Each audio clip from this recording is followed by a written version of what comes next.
Friends, आज लाए हैं आपके लिए नंबर सिस्टम। नंबर सिस्टम क्या होता है मैं आपको सब कुछ समझाने वाला हूं।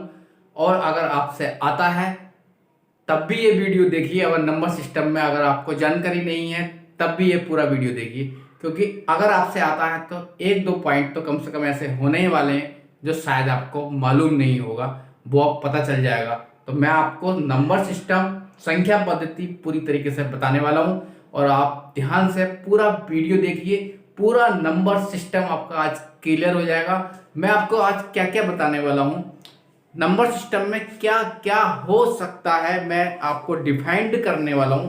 मैं आपको बताने वाला हूं प्राकृतिक संख्याएं, नेचुरल नंबर, पूर्ण संख्याएं, whole number, integers, even numbers, सब natural number, odd numbers, odd natural number, prime number, composite number और को प्राइम नंबर, इसके बाद रेशनल नंबर सब कुछ समझाने वाला हूं। तो मेरे वीडियो के साथ बने रहिए, पूरा वीडियो वॉच करिए, आपको आनंद आने वाला है। तो चलिए स्टार्ट करते हैं। सबसे पहले हम पढ़ाते हैं आपको नेचुरल नंबर्स क्या होते हैं, प्राकृतिक संख्याएं क्या होती हैं। सबको पता है नेचुरल नंबर्स क्या होते हैं। नेचुरल नंबर जो प्रकृति ने हमें दिए, जिनका हम मौखिक रूप से उपयोग करते थे बहुत हजारों साल पहले, जैसे गाय भैंस पशु को गिनने में यूज करते थे, वो सारे नेचुरल नंबर थे। जैसे 1 2 3 4 5 6, ये सारे के सारे हमारे पास एक नेचुरल नंबर थे जिसे हम एन से डिनोट कर सकते हैं। और वो होते हैं हमारे पास 1 2 3 4 5 6 और आगे तक कहीं तक भी ये जा सकते हैं, इनफाइनाइट तक। दिस इज नेचुरल नंबर, प्राकृतिक संख्याएं थी हमारी। इसके बाद इसमें एक नंबर और ऐड कर दिया गया तो इसे पूर्ण संख्या का दर्जा दे दिया गया है और उसे कहते हैं होल नंबर। और उसमें हमने कौन सा नंबर ऐड कर दिया है, जीरो। अगर जीरो इसके अंदर ऐड कर दिया जाए तो ये होल नंबर बन जाते हैं, जिसे हम पूर्ण संख्या, कंप्लीट नंबर्स बोल सकते हैं। क्योंकि जीरो के ना होने से नेचुरल नंबर कंप्लीट नहीं होने वाला, टोटल नंबर कंप्लीट नहीं होने वाले, जीरो होना जरूरी है। जीरो से ही हम मैक्सिमम नंबर लिख सकते हैं। तो पूर्ण संख्या अगर हमें लिखनी है तो उसे हम W से डिनोट कर सकते हैं और वो जीरो को इंक्लूड कर लेंगे। 0 1 2 3 4 5 एंड सो ऑन आगे तक बढ़ा देंगे और हमें पूर्ण संख्या का होल नंबर पता चल गया कि जीरो उसके अंदर इंक्लूड है। इसके बाद हमारे पास पूर्णांक इंटीजर्स होते हैं, इंटीजर्स होते हैं, positive and negative including zero. जो पॉजिटिव संख्याएं भी होती हैं और निगेटिव संख्याएं भी होती हैं और जीरो भी उसके अंदर इंक्लूड होता है, ऐसे नंबर्स पूर्णांक कहलाते हैं। उन्हें हम बोलते हैं इंटीजर्स।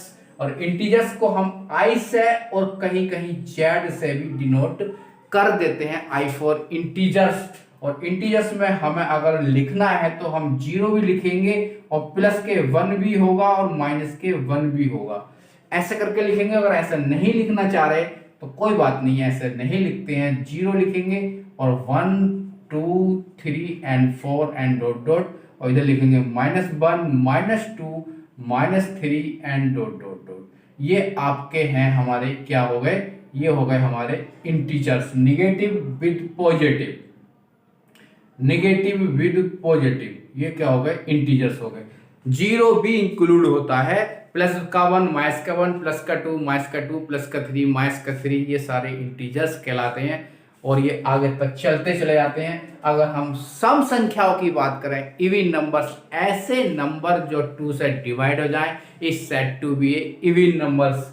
तो ऐसे नंबर जो 2 से डिवाइड हो जाए वो इवन नंबर्स कहलाते हैं। और 2 से डिवाइड होने वाले नंबर्स क्या क्या होते हैं हम आपको बताते हैं। वो होते हैं इवन नंबर में, एक होता है 2 4 6 8 10 and 12 and dot dot dot. ऐसे नंबर्स इवन नंबर्स कहलाते हैं। अगर आप चाहें तो इसे लिख सकते हैं, इसे लिख सकते हैं। अब आप मुझे ये बताइए कि जीरो क्या है, इवन नंबर है या ओड नंबर है। नहीं मालूम आपको तो मैं बता देता हूँ, जीरो एक वैसे तो इवन नंबर ही है। जीरो क्या है, इवन नंबर है, क्योंकि अल्टरनेटिव, क्योंकि हमारे पास जो इवन्स नंबर आते हैं वो 1 के डिफरेंस से आते हैं। अगर आपके पास 6 इवन है, 4 इवन है, 2 इवन है, तो इससे पहले एक 1 नंबर आया, वो तो इवन नहीं होने वाला, लेकिन उससे पहले का नंबर जीरो आएगा। तो 0 हमारा इवन नंबर बन जाएगा। तो 0 आपका इवन नंबर ही होता है, कंफ्यूजन में मत रहिए कि 0 इवन नंबर नहीं होता है, 0 एक इवन नंबर ही होता है। इवन नंबर के बाद अगर हम आगे बात चले, अब इवन नंबर्स मैंने यहाँ पर लिखे हैं सम संख्याएं, इवन नंबर। तो यहाँ पर ये पॉजिटिव संख्याएं भी इवन नंबर होती हैं और निगेटिव संख्याएं भी इवन नंबर होती हैं। तो यहाँ पे आप प्लस माइनस करके भी लिख सकते हैं, plus minus plus minus plus minus plus minus and plus minus and plus minus. It's mean plus की संख्या 2 हो या माइनस की 2 हो, प्लस की 4 हो, माइनस की 4 हो, वो इवन नंबर होंगे, निगेटिव हो या पॉजिटिव हो। अगर नेचुरल नंबर की बात करेगा कि सम प्राकृतिक संख्या है, सम नेचुरल नंबर 1 2 3 4 5 6 होते हैं, उसमें निगेटिव नहीं आते हैं। तो जब इवन नंबर्स नेचुरल में पूछेगा तो वहां पर निगेटिव नहीं आएंगे, बल्कि वहां पर 2 आएगा, 4 आएगा, 6 आएगा, 8 आएगा, 10 आएगा एंड डॉट डॉट आगे तक इस तरीके से चलते चले जाएंगे। तो ये क्या है, इवन नंबर है लेकिन नेचुरल नंबर में है। और ये आपके जो है इवन नंबर्स हैं, इसे होल नंबर में बोल सकते हैं, होल नंबर नहीं सॉरी, इसे इंटीजर्स में बोल सकते हैं। ओके, अगर हम ऑड नंबर्स की बात करें, ऐसे नंबर जो 2 से डिविजिबल ही नहीं हो, 2 से डिवाइड ही नहीं होंगे, ऐसे नंबर ऑड नंबर कहलाते हैं, जो 2 से डिवाइड ना होने वाले हों। जैसे कि हमारे पास ऑड नंबर क्या आएगा, ऑड नंबर को हम कह सकते हैं 1 3 5 7 9। ये भी हमारे पास विषम संख्याएं हैं, ये भी पॉजिटिव निगेटिव हो सकती हैं, मतलब प्लस की भी हो सकती है, माइनस की भी हो सकती है, प्लस की भी हो सकती है, माइनस की भी हो सकती है एंड सो ऑन। ऐसे नंबर आपके क्या कहलाएंगे, ऑड नंबर्स कहलाएंगे। 2 से डिविजिबल इसमें कोई सा भी नंबर नहीं है। अगर इसी में आपके पास ऑड नेचुरल नंबर की बात करेगा, विषम प्राकृतिक संख्याओं की बात करेगा, तो उसमें नेचुरल नंबर पॉजिटिव ही आएंगे, लेकिन ऑड तो बताने ही है हमें, तो उसमें ऑड सा ओ सा लिख देते हैं, कोई बात नहीं है। तो इसके बाद हमारे पास क्या आ जाएगा, 1 3 5 7 9 और आगे भी चला जाएगा। ये है हमारे पास ऑड नेचुरल नंबर। समझ में आ रहा है ना आपके। इसके बाद हम अभाज्य संख्याओं की बात करेंगे, प्राइम नंबर क्या होते हैं, अभाज्य संख्याएं क्या होती हैं। ऐसे नंबर जिनके 2 फैक्टर हो, 1 हो और एक सेल्फ हो, दोनों सेम नहीं होने चाहिए। ऐसे नंबर जिनके 2 फैक्टर हो, any number who have 2 factors 1 and self is said to be a prime number। ऐसे नंबर जिनके 2 फैक्टर हो, एक 1 हो एंड एक सेल्फ हो, वो क्या कहलाते हैं, प्राइम नंबर कहलाते हैं, अभाज्य संख्याएं कहलाती हैं। बट वो नंबर्स सेम नहीं होने चाहिए, दोनों फैक्टर्स डिफरेंट होने चाहिए। फिर दोबारा से समझिए इसकी डेफिनेशन, ऐसे नंबर जिनके 2 गुणनखंड हो, एक 1 हो और एक खुद हो, वो प्राइम नंबर या अभाज्य संख्याएं कहलाती हैं। दोनों नंबर डिफरेंट होने चाहिए। जैसे कि फॉर एग्जाम्पल की अगर बात करें हम, तो अगर एग्जाम्पल हम दें प्राइम नंबर की, तो प्राइम नंबर हमारे पास 2 होगा, इसके बाद हमारे पास दूसरा प्राइम नंबर 3 होगा, फिर प्राइम नंबर 5 होगा, फिर प्राइम नंबर 7 होगा, फिर प्राइम नंबर हमारे पास 11 होगा। ऐसे नंबर, अब समझने की बात यह है कि ये अब 2 3 5 7 11 1 प्राइम नंबर है या नहीं है। 1 एक प्राइम नंबर नहीं है, क्योंकि 1 के 2 फैक्टर अगर करेंगे तो 1 into 1 आएंगे। 2 फैक्टर होने चाहिए, एक तो 1 होना चाहिए, एक सेल्फ होना चाहिए, बट दोनों डिफरेंट भी होने चाहिए, तो ये प्राइम नंबर है ही नहीं। अगर 2 की बात करें तो 2 के क्या फैक्टर होंगे हमारे पास, एक फैक्टर 1 आएगा, एक 2 आएगा। 2 फैक्टर हो गए, एक 1 हो गया, एक 2 सेल्फ हो गया, और दोनों डिफरेंट भी हैं, दोनों अलग अलग भी हैं, तो ये प्राइम नंबर को satisfy, definition of prime number को सेटिस्फाई करता है। अगर तो इसका मतलब ये तो प्राइम नंबर नहीं है, लेकिन 2 प्राइम नंबर है। अगर 3 की बात करें तो 3 के फैक्टर 1 into 3 होंगे, तो ये भी प्राइम नंबर की डेफिनेशन को सेटिस्फाई करता है। But 1 is not a prime number. सबसे छोटा प्राइम नंबर होता है 2। सबसे छोटा प्राइम नंबर होता है 2। अगर हम भाज्य संख्याओं की बात करें, कंपोजिट नंबर क्या होते हैं, कंपोजिट नंबरों की अगर हम बात करें तो वो क्या होती हैं, ऐसे नंबर जो अभाज्य संख्याएं ना हो वो भाज्य संख्याएं कहलाती हैं। ऐसे नंबर जो अभाज्य संख्याएं ना हो वो भाज्य संख्याएं कहलाती है। इट्स मीन ऐसे कंपोजिट नंबर जो प्राइम नंबर ना हो वो नहीं, ऐसे नंबर्स जो प्राइम नंबर ना हो वो कंपोजिट नंबर कहलाते हैं। नहीं समझ में आई बात? ऐसे नंबर जो प्राइम नंबर ही नहीं हो वो कंपोजिट नंबर कहलाते हैं। बट 1 नहीं है। इसकी डेफिनेशन कंप्लीटली समझ लीजिए। जो कंपोजिट नंबर होते हैं उसके 2 से ज़्यादा फैक्टर होते हैं।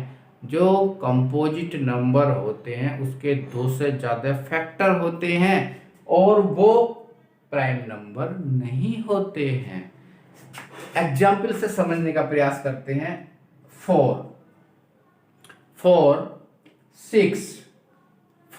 6 और 8 भी लिख लीजिए और 9 लिख लीजिए, इसके बाद 9 भी लिख लीजिए और इसके बाद 10 भी लिख लीजिए। ये सारे के सारे हैं कंपोजिट नंबर। कैसे हैं कंपोजिट नंबर? हम बात करते हैं, अगर हम 4 पे बात करेंगे तो 4 की हो गया फैक्टर 1 इंटू 2 इंटू 2। एक से ज़्यादा फैक्टर, 2 से ज़्यादा फैक्टर हैं, 2 से ज़्यादा फैक्टर होने चाहिए तो इसका कंपोजिट नंबर है। और अगर 6 की बात करें तो इसका 1 इंटू 2 इंटू 3, इसके भी 2 से ज़्यादा फैक्टर हैं, ये भी कंपोजिट नंबर है। अगर 9 की बात करें तो 9 भी कितना होगा, 1 इंटू 3 इंटू 3 इज आल्सो एक कंपोजिट नंबर। कंपोजिट नंबर वो होंगे जिसके फैक्टर 2 से ज़्यादा हों और वो प्राइम नंबर भी ना हो, तो ऐसे नंबर कंपोजिट नंबर होते हैं। चलिए और कुछ 2-3 पॉइंट और हम उन्हें भी लेके आते हैं और आपको वो भी सही से समझा। नंबर को प्राइम नंबर क्या होते हैं? असहभाज्य संख्या। को प्राइम नंबर ऐसे ऑर्डर्ड पेयर के नंबर, ऑर्डर्ड पेयर में 2 नंबर लेने हैं जिनका मैस है HCF 1 हो। ऐसे ऑर्डर्ड पेयर के नंबर या ऐसे जोड़े में नंबर लीजिए जिनका मैस है 1 हो, जिनका मैस 1 हो। फॉर एग्जाम्पल 1 2 1 3 2 3 और 2 5। ऐसे ऑर्डर्ड पेयर या ऐसा नंबरों का युग्म जिनका मैस या HCF 1 हो। इनका देखो HCF 1 आएगा, इसका HCF भी 1 आएगा, इसका HCF भी 1 आएगा, इसका HCF 1 आएगा। ऐसे ऑर्डर्ड पेयर के नंबर्स जिनका HCF 1 हो इज सेड टू बी ए को प्राइम नंबर। उन्हें असहभाज्य संख्याएं बोलते हैं। समझ में आ गया आपका? 1 7 ले लीजिए, 3 7 ले लीजिए, 5 7 ले लीजिए, कुछ भी ले लीजिए, 1 7 ले लीजिए, 3 7 ले लीजिए, कुछ भी ले लीजिए, इन सबका, इन दोनों का HCF 1 आएगा। ओके। अभाज्य जुड़वा संख्याएं क्या होती हैं? अभाज्य जुड़वा संख्याएं ऐसे ऑर्डर्ड पेयर के नंबर जिनका डिफरेंस 2 हो। ऐसे ऑर्डर्ड पेयर के नंबर जिनका डिफरेंस 2 हो। ऐसे ऑर्डर्ड पेयर के नंबर जिनका डिफरेंस कितना हो? 2 हो। वो क्या कहलाते हैं? 3 5 और हम क्या लिख सकते हैं यहाँ पर 5 7 भी ले सकते हैं, 7 9 भी ले सकते हैं। ऐसे ऑर्डर्ड पेयर के नंबर, ऑर्डर्ड पेयर मतलब ऑर्डर्ड में लिखते हैं, युग्म बनाते हैं, जोड़े में लिखते हैं प्राइम नंबर्स को, और उनका जो डिफरेंस है वो 2 हो। 3 में से 2 1 गया 2, 5 में 3 गया 2, 5 7 में 5 गया 2, 9 में 7 गया 2। ऐसे नंबर्स जिनमें डिफरेंस कितना हो? 2 हो, क्या कहलाता है? अभाज्य जुड़वा संख्या है। परिमेय संख्या, रेशनल नंबर तो सभी जानते हैं। रेशनल नंबर ऐसे नंबर्स जो P/Q की फॉर्म में लिखे जा सकते हो। ऐसे नंबर जो P अपॉन Q की फॉर्म में लिखे जा सकते हो और P और Q क्या हो आपके इंटीजर्स हो। इंटीजर्स को आप Z से भी लिख सकते हैं, I से भी लिख सकते हैं, और Q की वैल्यू 0 भी नहीं होनी चाहिए। ऐसे नंबर्स जो P बटा Q की फॉर्म में लिखे जा सकते हो, P और Q इंटीजर्स मतलब पूर्णांक हो, Q 0 ना हो, उसे हम परिमेय संख्याएं इट्स मीन रेशनल नंबर कहते हैं। अरे भैया, अंश और हर के रूप में लिखे जा सके ऐसी संख्याएं जिन्हें हम अंश बटा हर के रूप में लिख सकते हैं, उन्हें हम परिमेय संख्याएं बोलते हैं। और P और Q कोई आपके इंटीजर्स हैं और Q की वैल्यू 0 नहीं होनी चाहिए। तो मेरे पास क्या क्या नंबर आए ऐसे 1 2 3 5 22/7, ये सारे के सारी परिमेय संख्याएं हैं, सारे के सारे रेशनल नंबर हैं। अब बात आई कि देखिए, सबके बटे में 1 लिख सकते हैं, आप लिख सकते हैं तो P बटे Q P बटे Q P बटे Q P बटे Q P बटे Q की फॉर्म बन सकती है। अब मेरे पास बात आई कि 0, क्या 0 भी रेशनल नंबर है? Yes, 0 is also a rational number because 0 को हम P बटे Q की फॉर्म में लिख सकते हैं, अपॉन में 1 लगा दीजिए। तो ये एक 0 क्या है? एक परिमेय संख्या है, रेशनल नंबर है। अगर आप इन रेशनल नंबर्स की बात करेंगे, ऐसे नंबर जो P बटे Q की फॉर्म में बने ही नहीं, इन रेशनल नंबर कहलाते हैं, जैसे कि √2 √3 √7 और आपके पास क्या होगा पाई। पाई भी इन रेशनल नंबर है। पाई इन रेशनल अपरिमेय संख्या है, पाई का मान 5/7 परिमेय संख्या है और पाई का मान 3.14 अपरिमेय संख्या है। याद रखेंगे, ध्यान रखेंगे और सही से समझ लेंगे तो आप सब कुछ समझ गए हैं और ये आपके पास नंबर सिस्टम हो गया कंप्लीट। थोड़ा ध्यान रखिए अच्छी तरीके से। इतने ही रख देते हैं, फिर नए वीडियो के साथ आपके साथ फिर आते हैं। वीडियो अच्छा लगा है तो मेरे चैनल को करिए सब्सक्राइब। थैंक यू, नमस्कार।